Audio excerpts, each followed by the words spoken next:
What's up, Chico Ada O? We are back again for another Ada's Room. I have a very special guest in studio with me. He is not only a very talented DJ and producer, he's like a cultural curator, very just like seasoned in this genre of Afrobeats. Welcome, my colleague and friend, DJ KO. Yo, what's up? How y'all doing? How are you doing? I'm good. Happy to be here.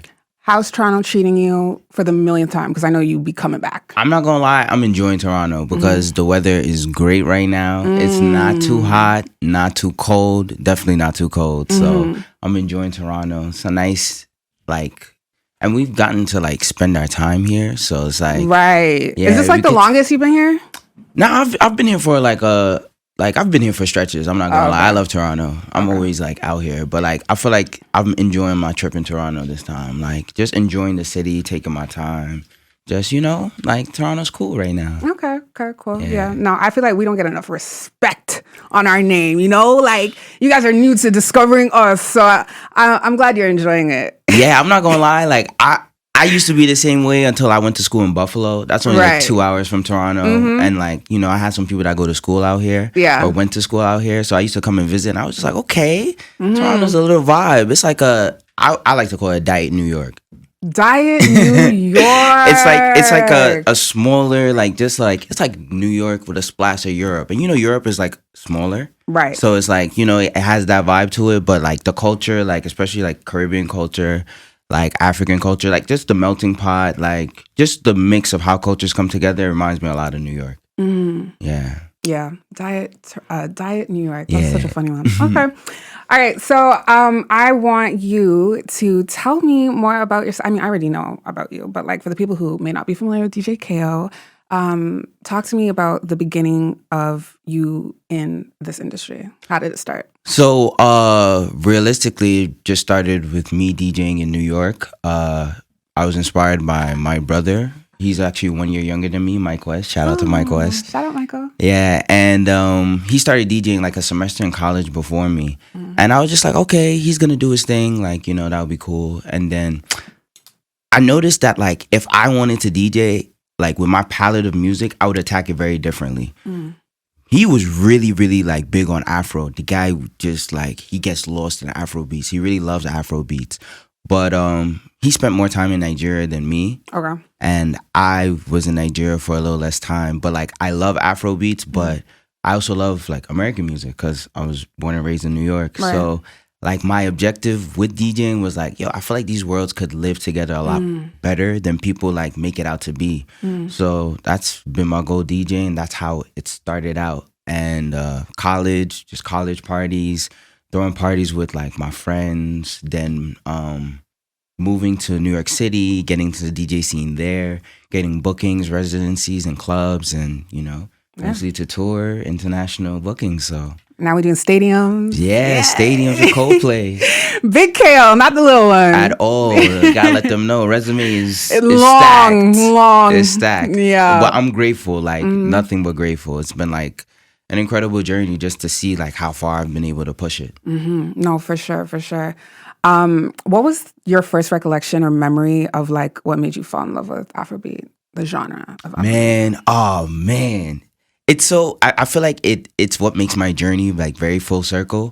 But I moved to Nigeria in 2009. And I feel like that was when Afrobeats was really budding. And the number one influence for Afrobeats was Don Jazzy. He was just giving back to back. That's when Mo Hits was doing his thing. And then I think the other thing that really shaped my experience with Afrobeats was I didn't move to Lagos. When I moved to Nigeria, I moved to Abuja. So there was a lot of northern sounds that I got to experience in a different way, Jesse Jaggs, M.I., all of that. So, and what they were coming with was a very Western tone. They were rapping, rapping, and their cadences, the pockets that they were hitting, I was just yo, these guys could stand toe to toe with any American. So it made me really fall in love with my culture, especially moving away from America, because I felt damn, I'm moving to Nigeria.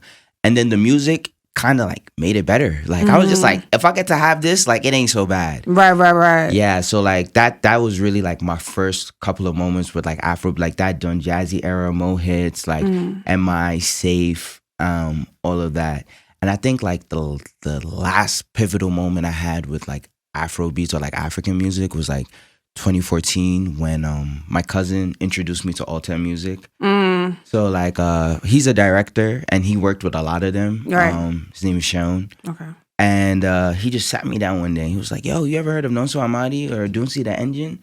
And he just played me their music. And that unlocked like another gate because it introduced like a different palette of where African music could go and like what it could be for a listener, like what the reach could be like, because like that palette is like a lot more Western, which is why Nigerians don't take to it as much. But like, you know, it's still very Nigerian at the end of the day. So I love the pocket that they hit with the Alter stuff. So like those are like my monumental moments like with Afrobeats. You know, I always say for like us that are in our late 20-somethings, I feel like we grew up at the most perfect time when like Afrobeat was just becoming more popularized, because I literally feel like we grew up with the genre. Honestly, because people don't realize Afrobeats is very young. Like Afrobeats is very like, you think hip hop is young, which is only 50 years. Afrobeats is like half of that. Like you're as old as Afrobeats, odds are, like us. So it's like, it's like an incredible journey to see. Like our legends are still like around us, alive. Like, you know,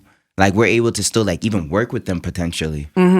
So yeah, I think the fact that you're able to like actually pinpoint like the MI era, when Alte was coming up era, you know what I mean? And like in just like the past decade, how it's like grown so much is like, it's exciting, and I'm really proud to be a part of it. You know what I mean? Like what? Anything Nigerian, give it to me. You know, I'm down. I don't think that the rest of the world really understands how big of a deal this is for us. You know what I mean? I don't even think there's still enough credits or respect. You know what's so funny? Like, because when I started DJing, like I started DJing like 2017, and that was like the bud of like our international, you know, platform to the world when it comes to Afrobeat music. That was like, you know, around like If Fall, Ojo Elegba remix, Come Closer, One Dance. So like that was around that era. But the songs I just named, Yay, Burna Boy, You Know Soke, after that, Skin Tight, after those like 10 or so songs, 10, 12 songs, nothing was flying. No Afrobeats was flying. Like we were not hearing our music. I remember being in school just like, you know, I'll go to parties and like, I never heard No Olamide. That hurt me. That hurt me because I felt like, you know, he was such a big deal, and like it's hard to say like, oh, I had an Afrobeat set without playing Olamide. But for the Americans, their palette only went so deep. So to even like exist in the space as a DJ, we had to play dancehall, we had to play hip hop, like especially in these like. So it's like now to be able to see an Afrobeat party, like most places, like the club is more like a 10 to 2 vibe. New York is 10 to 4, like 9 to that's a 6 hours of Afro beats. Like for that to see that. And then I think the other thing is that Afrobeats has always made sense to me, right? Because it's for us, it's our culture. So like and then we've always had to assimilate, like naturally as Nigerians, especially like we always as Nigerians find ourselves in a lot of different people's cultures. Everywhere. And we take the time to assimilate and adjust more time. The only thing we don't adjust to is food. I'm sorry, we can't eat burger. We can't eat burger and fries. Jollof What's your fries has to favorite be Nigerian there. food? Yeah, but like we do our best to adjust. So it's like to be able to like not even have to conform, do our own thing, and have other people even like co-sign it and enjoy it like that. It's such a mind trip for us. Like honestly, I think for me, when I came back to Toronto in 2023 and I was hearing Ashake play on this radio station, knowing that traditionally we are like a hip hop, urban, R&B, and just hearing that Yoruba on air, just like literally bust my head, because it's just like, one, do you people even know what he's saying?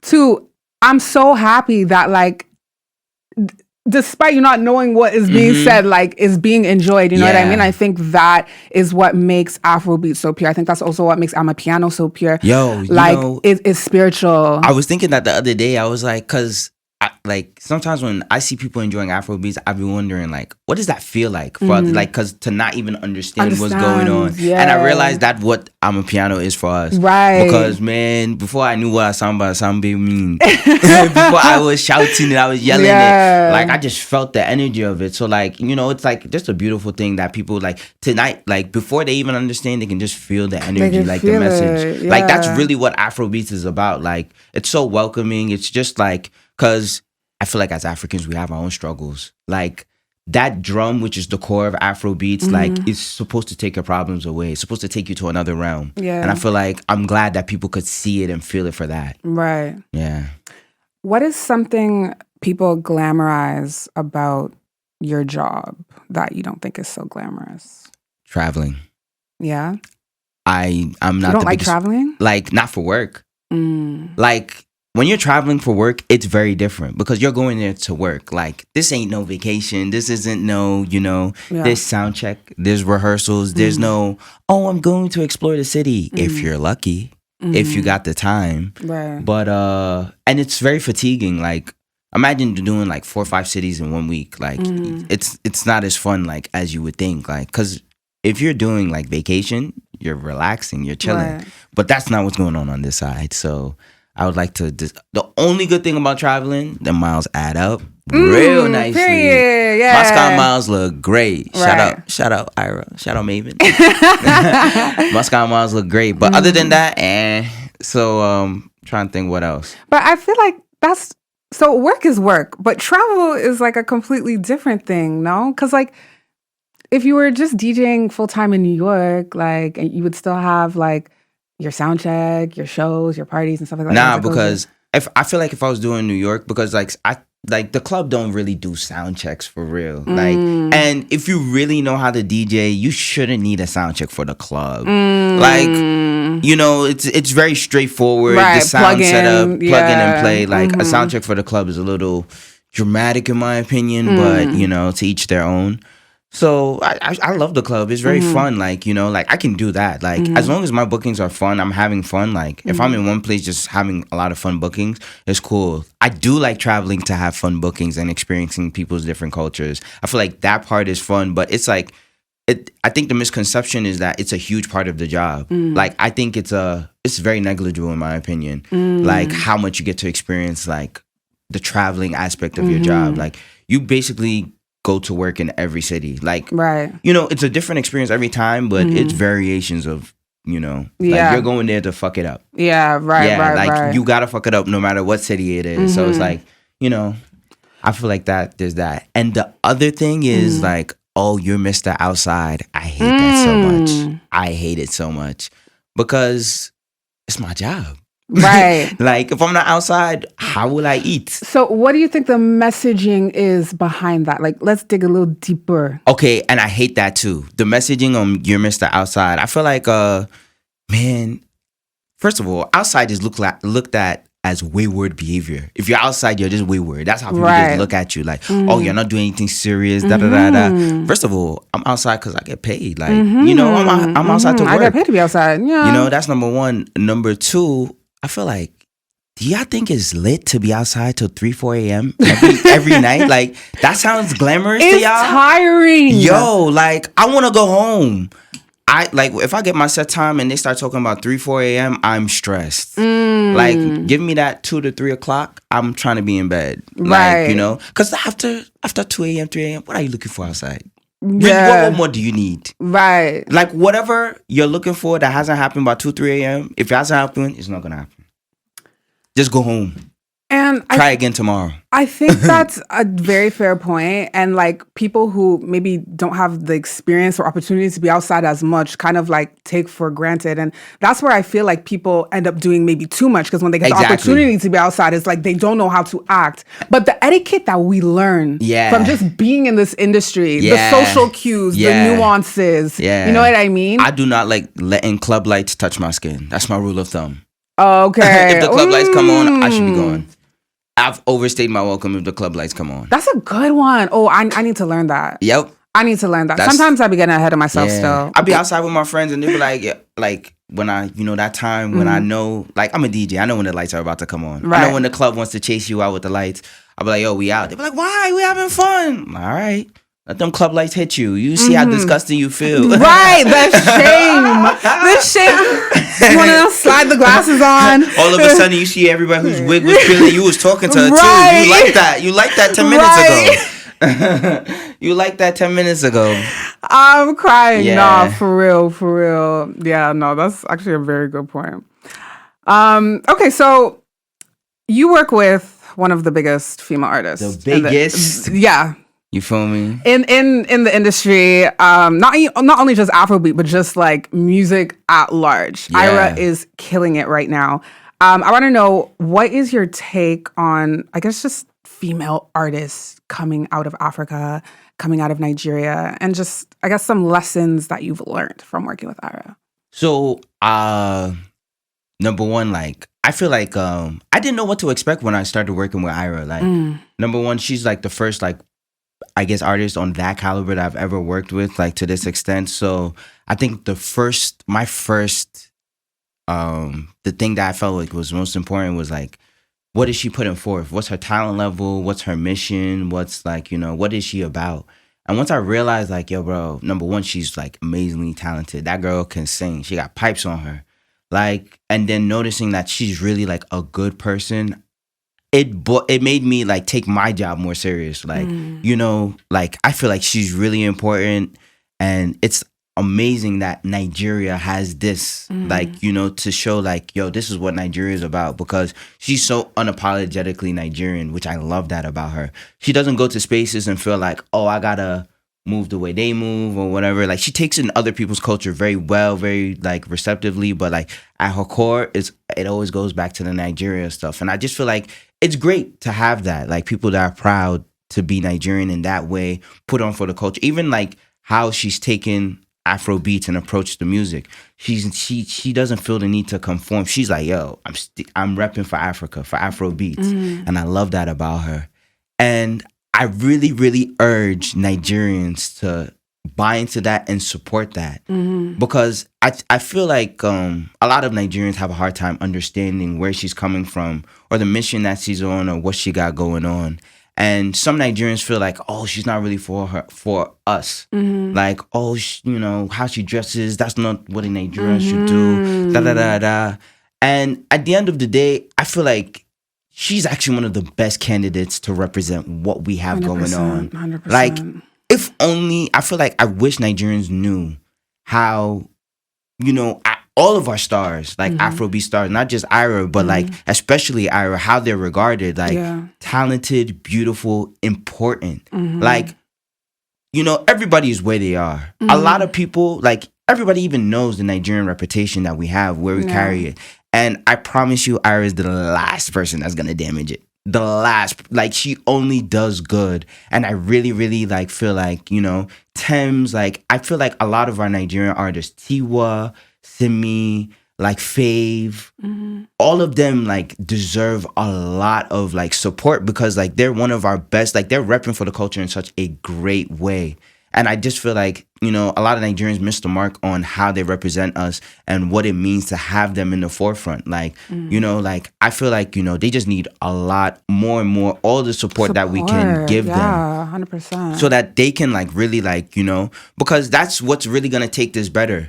Like, take this Afrobeat thing to the next step. Like, because we are the ones that told the world that this Afrobeat thing is cool. And you need to pay attention. Nobody discovered it by themselves. It wasn't like some guy randomly just said, yo, we are the ones that made it this way. So it's like, if we don't continue to support what we've put there, people see that and they'll be like, if we're not convinced, nobody else is going to be convinced.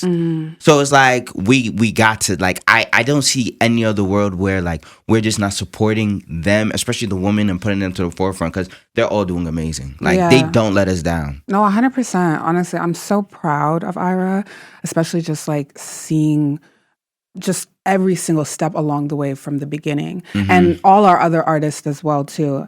What I think for me, what kind of just irritates me being a female in this industry, seeing all the discourse and like how quickly people are to attack our own when there's only so many of us. I'm talking about females. Yeah, right? definitely the females. Yeah. I feel like that's now, let me address the double standard. I absolutely detest the way that men, especially, or just Nigerians, I don't even think it's just men, because I think Nigeria is a very male-centered society. I do think that sometimes, women fall into it without realizing it. That, like, so the idea of even supporting women, because this is a life and death thing. Like, being able to survive is the most preeminent thing in Nigeria, which is where, sometimes ideals and morality and ethical behavior goes out the window, because the first thing is survive. So sometimes women do fall into the male-centered stuff. And I feel like a lot of men don't realize how much of like society that they control, like, it's catered around them.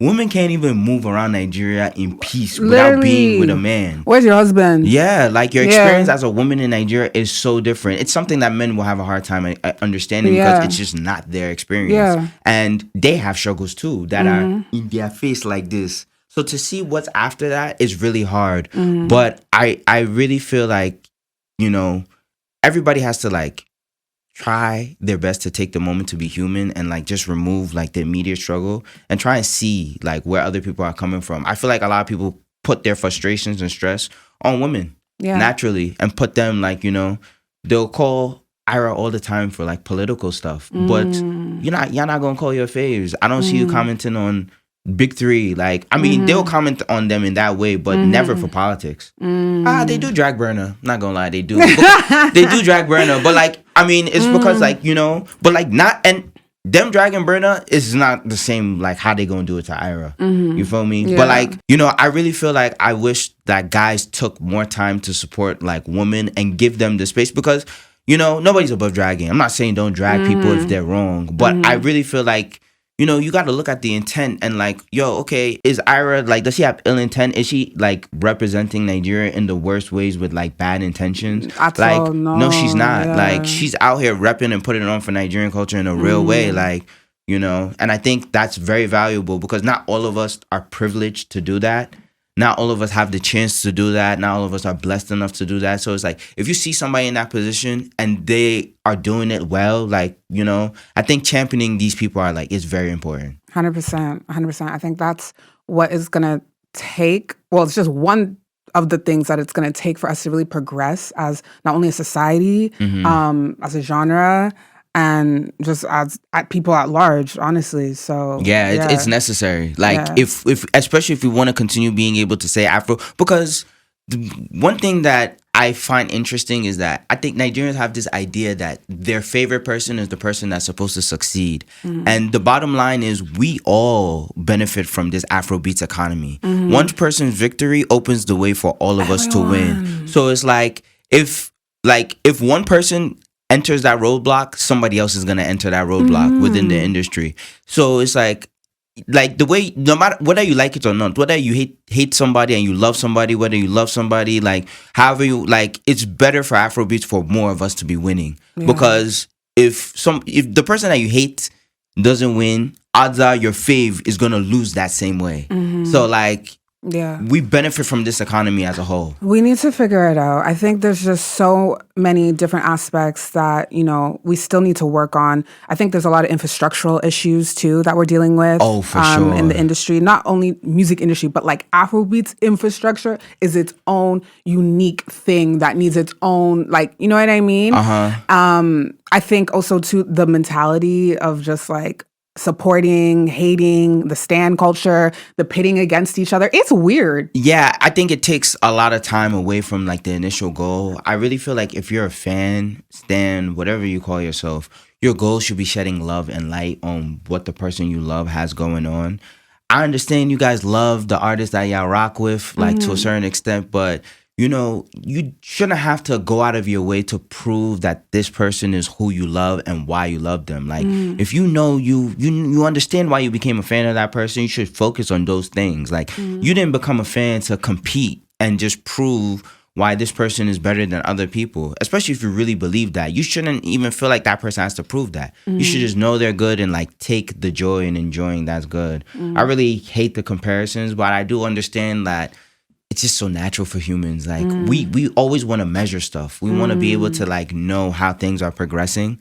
So the best way to measure is put something against the next thing, the other thing, compare, and then that's naturally how it goes. There's so many comparisons. So I let them do what they want to do and compare, but I do feel like it's a waste of time. It's a waste of time. What is it? Comparison is a thief of joy. I mean, exactly. It's not the best way to like get your point across. It doesn't really like it doesn't like as a fan, there's so many other things and ways you can spread, show love, especially like, it's so funny. I think the funniest thing is that like, as an artist, you have a message, you have a vibe, a theme that you want to give, and that you hope that people that are fans of you are like encapsulating that vibe and like, and it's so funny when you see like them stands just undoing your whole vibe, like all your work. Like you be out here spreading peace and love, and you got a fan telling rude, disrespectful, fighting out there. It's like, yo, it's not even what I want. I'm not even mad about that. Like this is not even bothering me. Like, like I feel like a lot of stands don't even realize how much harm they do for the artists that they're trying to support. 100%. But it's weird because I feel like as you grow, as you elevate, right, you start seeing and empathizing. Well, at least for me, I start empathizing with people more. People are fighting demons. That's the thing, and they use like a lot of the standship to escape it. Yeah, but I would love for people to find the healing that they want, like the community in a real way, like because it's there for you. Like even like especially if you're a fan of Ayra Starr, like her music is so beautiful and healing. Like that's what you should be focusing on. Right. Like if you want to escape, like I'd rather you focus on the music and like those types of things instead of like fighting people and like putting this one against this one. This one, like I think it's a waste of time. And at the end of the day, your faves are gonna show up together, take that picture. Party. Take that picture. They're gonna have a good time and go back and watch you fight. They're gonna be on their phone, right? Wow, and your blood's gonna be hot. Yeah, like so I'm telling you, I give it up. Just let focus on spreading love. Let it go. That's so funny. Yeah, man. Funny times right now. So outside of DJing, you also produce as well. You have a really good ear for music, and I feel like that comes with just being around it all the time. Yeah. So talk to me about like the producer life. The funny thing, I feel like my producer arc is like, it's so funny and unique. And it's like, it's very self-taught.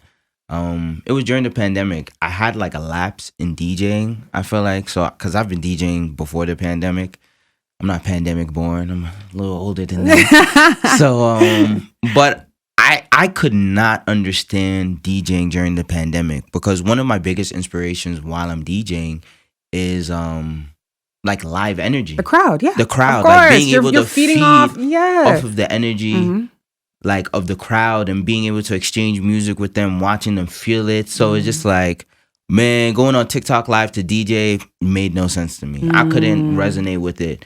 And like the Zoom stuff, I couldn't resonate with it. So I just, DJing kind of just like left my mind. Like I still did it because I loved it, like for my satisfaction and like how I felt about music. But like as a service, it wasn't something I was really interested in providing. Right. So once I realized that wasn't the state of the economy, I was like, cool. And then one of my friends started making music. And so we started making music, but pandemic, everything shut down. Couldn't lock in the studio, no producers, no anything. So like literally everything music had to toe, from like engineering to like songwriting to producing. Like we literally had to figure it out and learn on our own. Now vocally, like, I wasn't blessed like singing. I was gonna say, do you be singing? Absolutely not. Do you rap? God, like I could, but like that's not my, I feel like writing and producing is really more my thing. Like I have visions like of like what I want to hear. I just can't do it. Right. So like, I feel like that's where I really fell into. And like I was working with like a lot of singers. Like there are guys who had too many flows in their head. They had to let it loose. So but like yeah, that was really like an interesting time for me. So that's how I learned how to produce. And we were making music. Like that was my thing during the pandemic, from like I'll say like 2020 to around like 2023. Like I was really, really into music. And then I guess that's when I started touring. So with Ayra and everything. So like I've kind of put it on the back burner a little bit, but I've been working on some stuff, and like, hopefully by next year. Like I have some tracks. Okay. Yeah, but like next year definitely we in music mode. Yeah, no, I think especially like DJs, they have to expand if they really want to scale. Now, like I have such a unique take on DJs and music, and I feel like I really like, especially with where music is heading. Music is in a very weird space.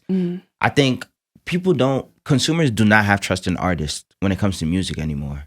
Like an artist could drop a song and they'll say it's trash. But if a DJ drops a song, maybe makes it a mashup, or they could reproduce it. Like DJs have found such unique ways to repurpose music. I know the mashups are going crazy. They're oversaturating the market. And I can't wait for this time to pass because I feel like this always happens. Like there's a lot of buzz, but then after a while, there's going to be no more space. Right. And then the real is what's going to stay, and people like will be able to weed out the nonsense. Right. I'm really excited for what that time looks like because I think like, the DJs are really going to be like up. Like, like I think like we're the ones with the trust of like people with music and stuff like right now. So I think like the DJs should be making music. Like they should be, because I think the DJs know what people want to hear. They know what they want to hear. Yeah, they understand. It's a science. Exactly. Down to BPM. Yes. Like all of it. Artists are removed more time. Artists, they go in their la la land. They say, yeah, this is my vibe. I'm giving you my vibe. And they hope that people are receptive. Right. Yeah. But that don't be the mood like that consumers be in all the time. Like consumers just have a way that, and I think DJs understand the language of the consumer because like they're that medium. They directly feel the energy and see how people react in real time. Artists gotta wait. Like, if you drop a song, you'll see a lot of the social media reaction, but real life, you don't get to see it. Right. The same night a song drops, a DJ can go and test it out and see how people feel about it. And they're getting that information constantly. Like constantly, constantly updating. Like the more they do gigs, depending on how constant. That is so true. So it's like it's an advantage that I think people like the DJs have, and like I encourage everybody that's a DJ. Like even though like people that are like, oh, it's like I think that's the next way to scale. Like I think the DJ lens on how to deliver music is really unique, and I think more DJs should try and give music and stop mashing up, produce. Like all you DJs really want to produce. Like y'all just want to, some of these beats don't belong with like, yes, you want to change the beat, but like, yo, download FL Studio, Ableton, even Logic, Splice, get some sounds, samples, and produce. I promise you, like, it's going to sound way better. Way sicker, yeah. Way better because like producers are making the beats for these songs. Like producers are dropping down the beats for lyrics, like, so it's like not every song is meant to be mashed up. Like, yeah, you're getting it in a unique way. Like sometimes you hit a pocket, cool, but produce. Like it's so much better for your sets as well. You have unique sounds that nobody has heard instead of doing the mashups that everybody has or are going viral on TikTok. So yeah, produce. Yeah. No, 100% agree. Anytime I see like a apartment this or any sort of loft studio and there's people in the background, in the beginning it was cute, but right now I'm not liking what I'm seeing. And it's not making sense. You know the way I see it is so funny because I feel like a lot of people are just letting their intrusive thoughts win on the decks. Like, there's some things you're not supposed to do, like absolutely not supposed to do on a set. Like you even know, like, yo, if I do this, like they might get me out of here. They might unplug my laptop. And this mashup era is a bunch of you DJs doing the stuff that will unplug your laptop and getting away with it. Like your brains are glitching. Like your brains are glitching. It's like, yo, I want this mash, and like I'm gonna make it make sense. Yeah, the mashup is literally like 3 minutes of your brain glitching. That's what it sounds like. Right. Like trying to figure it out. They're horrible. Like don't do it. Like you know. And please, like if not for anything, let the key match. Let the key come together. Like let it be the same key. Like, cause I don't think people know how bad it sounds when like. Like, and I know. I think it's basic music theory, which a lot of DJs like don't know, or but crash course on YouTube, music theory, like it would change your whole like the way you DJ. Process, yeah, because then you can start trying to like at least like if you DJ matching keys, you'll hear how much better your sound set, like your set sound. Yeah. So funny. Okay, I always ask everyone this question, and I want to know. What is something that you wish you got asked more? Something I wish I got asked more? I wish people would ask to work with me instead of Ayra. Like, Because a lot of people, like, I'm not her management, I'm not her plug, like, I'm just her DJ. So I feel like I wish people would, like, ask, like I can't help you with nothing, Ayra. Like, you got to go hit her or her management, whoever them people are. You know, shout outs to them. But I could maybe put in a word, but I really cannot help you guys. So it's like, I gotta stop hitting me up to like work with Ayra. Ask about me. Wanna photograph me? No problem. Wanna video me? No problem. Well, we could work. You wanna style me? We could definitely work. But like anything, Ayra, I'm sorry, I can't help you. Yeah, no, because you're a really dope person. Thank and you. You're Appreciate really that. creative, and you're really good at what you do too. Thank you. I appreciate that. And I like how we're able to like relate on a lot of like industry things and just like life things. Like I really saw that from our conversations yesterday. So like I always love that because the industry is full of people that are just not your people. Yeah. A lot of times, like, you know, there's so many different type of unique people. So it's like being able to resonate with like people or like have similar conversations, thoughts, so refreshing. It's really refreshing. Yeah. Well, I'm glad that you made it into Ada's room, KO. Thank you for having me. I really had a blast here. It was lovely talking to you. Yeah, thank you. And we'll see you next time you come to Toronto. Definitely. You're always welcome back. You're always welcome back. I'm always here. Thank you. Yeah.